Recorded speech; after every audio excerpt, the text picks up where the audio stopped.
c'est très salé. C'est franchement dégueulasse, non? Non, mais vous pensez vraiment que j'allais vous présenter le Manneken Pis comme lieu insolite de Bruxelles? C'est mal me connaître.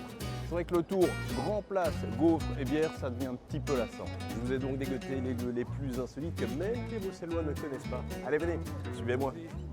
On dirait qu'on est dans un hôpital, mais pas vraiment. On est au musée de la médecine de l'hôpital Erasme. Franchement, c'est le petit musée de l'horreur. Je crois qu'on voyait ça dans les fêtes foraines au 19e siècle. Mais ici, on est vraiment plongé dans l'horreur de la maladie. On nous dit que la plupart des sculptures, c'est du TOC, hein, ce sont des représentations c'était pour les futurs étudiants de médecine, mais tout n'est pas du TOC. Juste ici derrière moi, par exemple, on a 4 enfants momifiés qui étaient présentés, j'imagine, aux futurs étudiants médecins. On est vraiment ici dans un cauchemar. Alors ici, dans cette salle, c'est aussi très très étonnant. On trouve par exemple ceci, qui est une ceinture de chasteté qui devait servir au Moyen-Âge. Preuve que la médecine a quand même pas mal évolué. Vous avez ici une chaise d'accouchement. On imagine que c'était peut-être pas des plus agréables pour la femme qui devait accoucher. C'est probablement la seule salle en Belgique qui est ici derrière moi, qui est classée X, classée en tout cas interdit aux enfants. On dit d'ailleurs à l'entrée, attention, âme sensible, s'abstenir. Alors voilà ici donc les moules qui dépeignent les maladies, syphilis, etc. avec les organes sexuels. Je vais devoir tout flouter les amis, hein, vraiment tout flouter parce que c'est vraiment immontrable. Donc voilà, intéressant à voir mais pas avec les enfants quand même. Après cet endroit insolite, un autre endroit mais beaucoup moins connu, encore moins connu. Nous sommes ici au Parc Royal et nous allons aller juste en dessous. Il y a un bunker qui date de la Deuxième Guerre mondiale. Je suis d'ailleurs accompagné de quelqu'un de la Régie des bâtiments et on va vous montrer ça. Le bunker donc fait plus ou moins 400 mètres carrés, 500 mètres carrés, on ne sait pas très bien. Il est abandonné depuis 60 ans. On descend vraiment à quelques mètres sous terre et on arrive devant cette porte gigantesque, une porte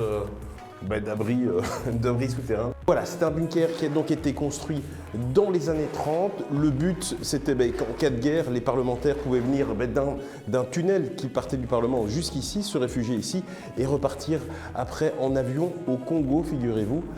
Même chose pour la famille royale, puisqu'un tunnel allait directement vers le palais royal.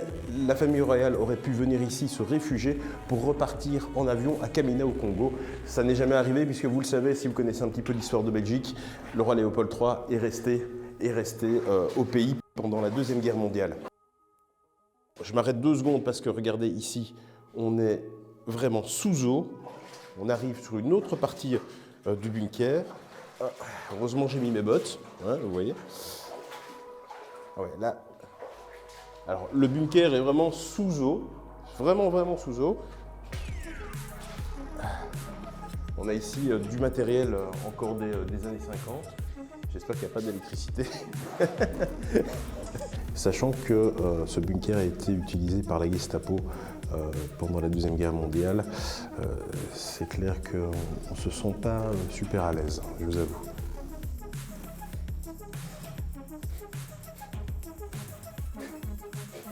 On arrive vers la sortie. L'insolite, c'est aussi des spécialités régionales. Et Bruxelles, c'est autre chose que des gaufres et du spéculoos.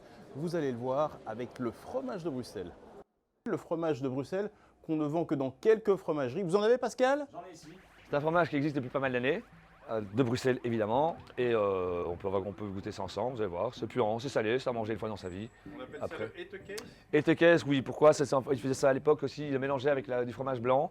Des fines herbes et de la gueuse, histoire d'adoucir un petit peu, de faire un sucré salé, parce que ça démonte pas mal.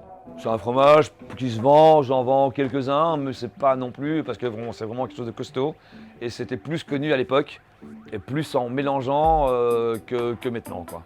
Maintenant, c'est un fromage qui s'est un petit peu perdu, on le retrouve encore un petit peu dans quelques fromageries, mais plus des masses.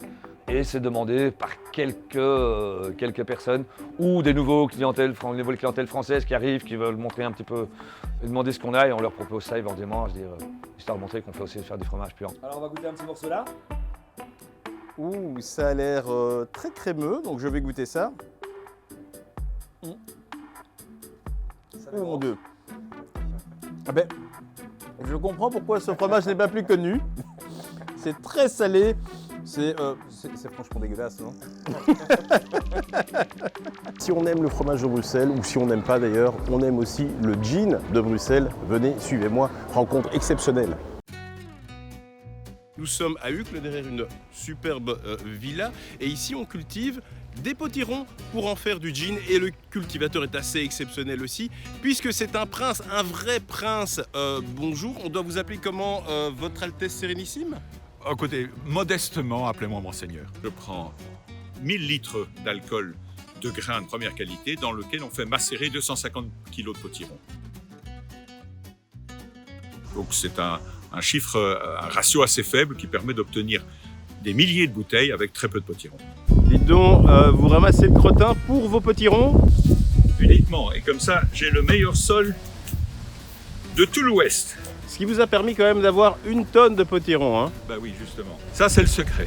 Vous êtes un des plus gros, vous êtes peut-être le seul et le plus gros producteur de potirons en région bruxelloise. Oui, probablement. Alors voici la princesse vampire. On va essayer de goûter ça à deux. Ah, vous ne buvez pas? Pas tout à fait. Dites-moi. Moi j'aime beaucoup le thé, le jus d'orange, le jus de pamplemousse, mais l'alcool, j'en ai encore jamais bu. Vous avez jamais bu d'alcool? Jamais bu d'alcool. Vous n'avez jamais bu votre gin? Jamais bu mon gin. Mais il est très bon, tout le monde me le dit. Je vous en prie, essayez. Est-ce que pour nous, vous n'allez pas boire un peu de gin? Non, parce que je n'aime vraiment pas. Alors, il faut aimer le gin, hein. Donc je dis, ceux qui n'aiment pas le gin, n'achetez pas ça parce qu'il faut aimer le gin. Bon, ben je vais goûter. C'est costaud, hein, je vous préviens. Alors, je vous confirme, c'est costaud. Alors la princesse vampire, c'était la princesse Éléonore, qui était une de mes ancêtres et qui a eu la fâcheuse réputation d'être considérée comme un vampire. On l'a enterré comme on le faisait avec un vampire, un pieu dans le cœur, sous une épaisseur de béton. Et ça a donné l'idée à un gars qui s'appelait Bram Stoker d'écrire un roman, le roman Dracula. D'accord, alors je suis à côté d'un descendant de vampire qui fait du gin au potiron à Bruxelles. Frappadingue. C'est exactement ça, bon résumé. Voilà, j'espère que la découverte de Bruxelles insolite vous a plu. N'hésitez pas à me renseigner d'autres lieux. En tout cas, on se retrouve bientôt pour d'autres vidéos toujours aussi insolites.